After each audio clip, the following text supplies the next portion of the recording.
Hi guys, so welcome back to my YouTube channel, Eric Digitals. So for today's video is tuturuan ko kayo kung paano nyo ba madadownload yung Summertime Saga latest version.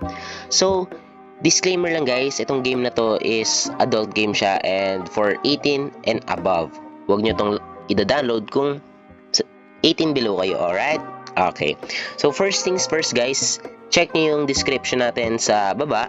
Tapos, dito kayo yan, ito yung lalabas sa inyo. Actually, basta hanapin nyo lang tong yung link natin. So, i-click lang natin tong sub to unlock.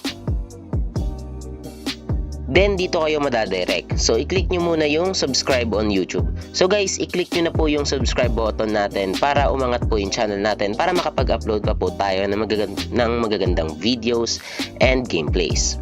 Subscribe on YouTube. Subscribe. After po nun is like and subscribe on YouTube. Ayan. Click nyo lang yung like tsaka subscribe nyo na din ako ulit. Next, like and comment on video. Ayan. So, ang gagawin nyo guys, click nyo yung comments, tapos mag-comment kayo ng kahit ano. Ayan, pero, ayun, comment lang kayo doon. Then, click nyo na yung unlock link. Then, dito kayo madadirect sa Pandarticles, okay? So, hanapin nyo tong get link now, tapos click nyo. Then, scroll down. May makikita kayong countdown na 10 seconds. So, wait nyo lang yan hanggang mag-hit ng 0. After mag-0 nyan guys, scroll down nyo lang hanggang makita nyo yung get link. Okay? Okay. So, i-download nyo lang po itong Summertime Saga APK by Eric Studios. So, i-click nyo lang yan. Tapos, wait nyo lang mag-download. And after mag-download nun guys, kailangan nyo ng Z-Archiver. Okay? So, ito. So, hanapin natin kung saan ko na-download. Wait lang Ito ba? Nope.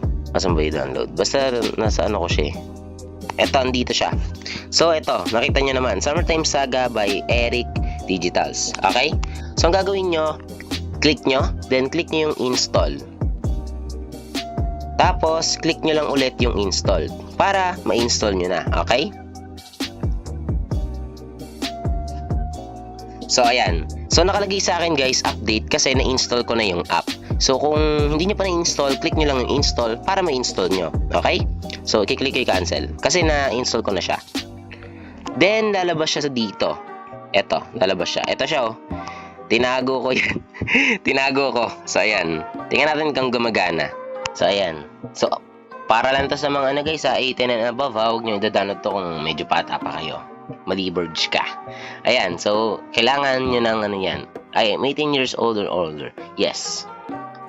Then, yun. Panoorin nyo na lang guys kung paano ko na-unlock yung cookie jar dito, which is ito. Ayan. Paano ko na-unlock yan? Check nyo sa previous nating upload. So, ayun lang. Thank you very much for watching.